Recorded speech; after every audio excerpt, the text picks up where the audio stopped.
Hey there, welcome to PCMag Live. I'm Samara Lynn here with Sascha Segan, and as usual, we have today's top trending tech news stories to chat over. We have one cool thing to show you that we pulled off one of our test benches, and we're going to answer one of your questions. So let's get started. Sascha, the big news today is this huge Microsoft cloud outage.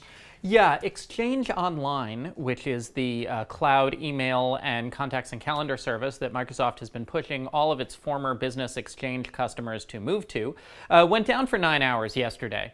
And that affected about 50 million business users. And I mean, the real issue here is that all of these businesses, almost all of these businesses, were presumably perfectly happy running their own Exchange servers in their businesses. But Microsoft has been pushing them to go to the cloud at $22 a seat.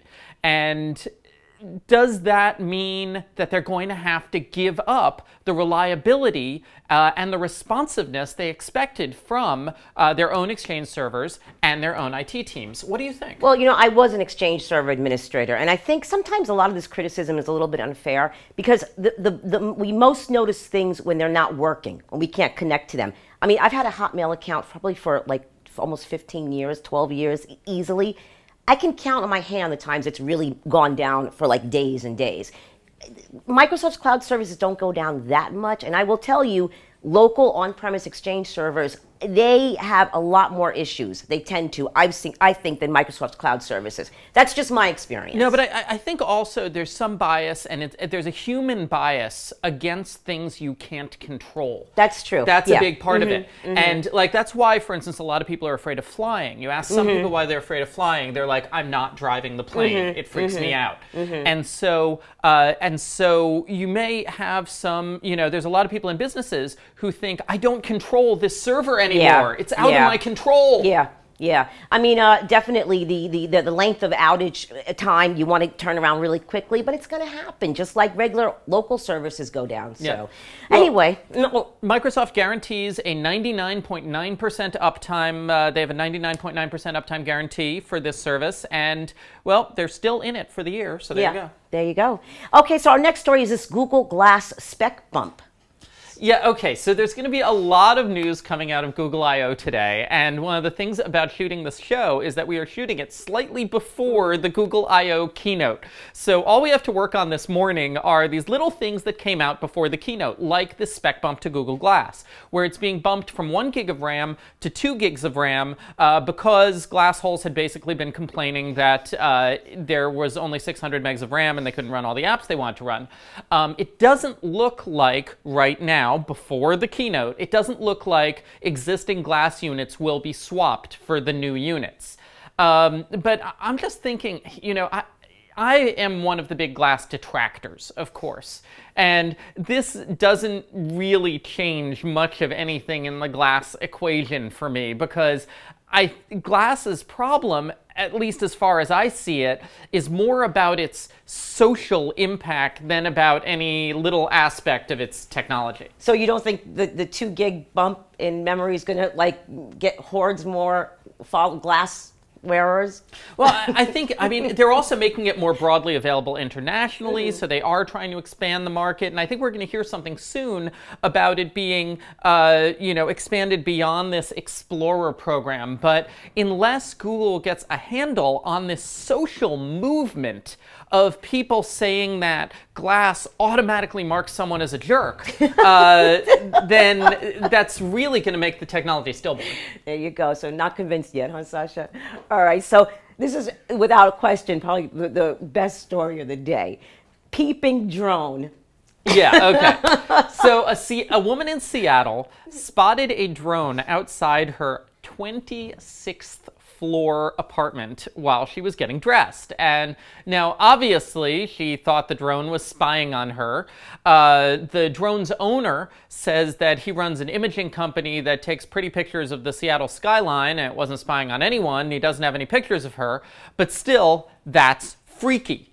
And I mean, seriously. I mean, what would you do if you saw a drone outside your window? I mean, like just this thing hovering. I mean, at first you're gonna think something like nefarious and something crazy. That's your first instinct. Then I'd get the bat, Sascha. Could you reach it? Could you reach it like you're waving it out the window? Just a pose. Okay, because I'm thinking maybe you need like a missile weapon. You Yeah, need like yeah, a bow and crossbow arrow. or something. I don't know. I can definitely understand her being freaked out, but apparently there was no malevolent intentions, and the guy sounded pretty cool, the drone owner. Yeah, but still, this is more about like our changing society. Oh yeah, definitely. Living on the 26th floor, you Yeah. generally have some expectation of privacy outside your windows. Yep. I'm sure we're going to hear about more incidents like this. So anyway, so let's get to our question of the day. Yeah, okay. So Giselle asked via email, I am looking for a portable device that my boss can use during presentations or events that we're hosting, but we need to offer wireless internet service to 50 to 100 people simultaneously. What's a good portable router for this use? So yeah, so I mean, and that's exactly it. You probably want a travel router, and we have reviewed quite a number of them. Our editor's choice pick is a model called Zyxel MWR102 travel router. Now, Zyxel's router is really great. You can take an existing Ethernet connection that has internet activity, and you can set up on the spot a wireless network. Now, the only thing, Giselle, is that these little travel routers, they're tended to be more for like 5, 10, maybe up to 20 users. If you and your boss, if you're looking for 50 to 100 users, you might want to look at actually a business class access point.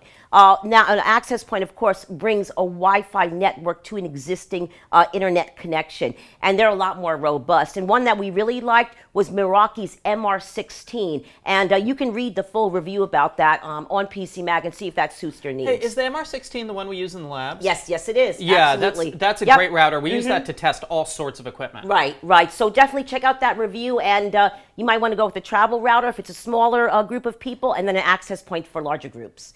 And now our one cool thing of the day, and Sascha has this gorgeous Samsung Galaxy Tab S. Yeah, why don't you show this off? I'll talk a little about it. Okay. The Galaxy Tab S is hands down the most beautiful Android-powered tablet on the market.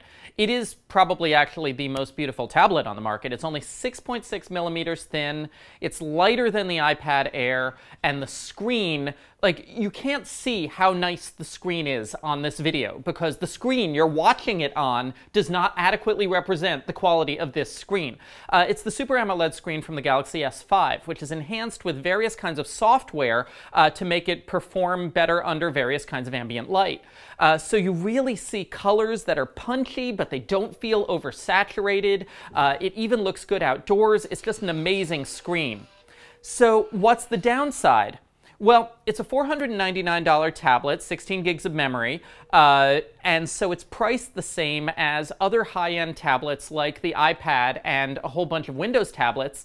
And at least in our view, the Android software still isn't quite up to iOS and Windows 8.1 on larger tablets. So you have this beautiful hardware. The software is good, but I'm still recommending the iPad over it to most consumers.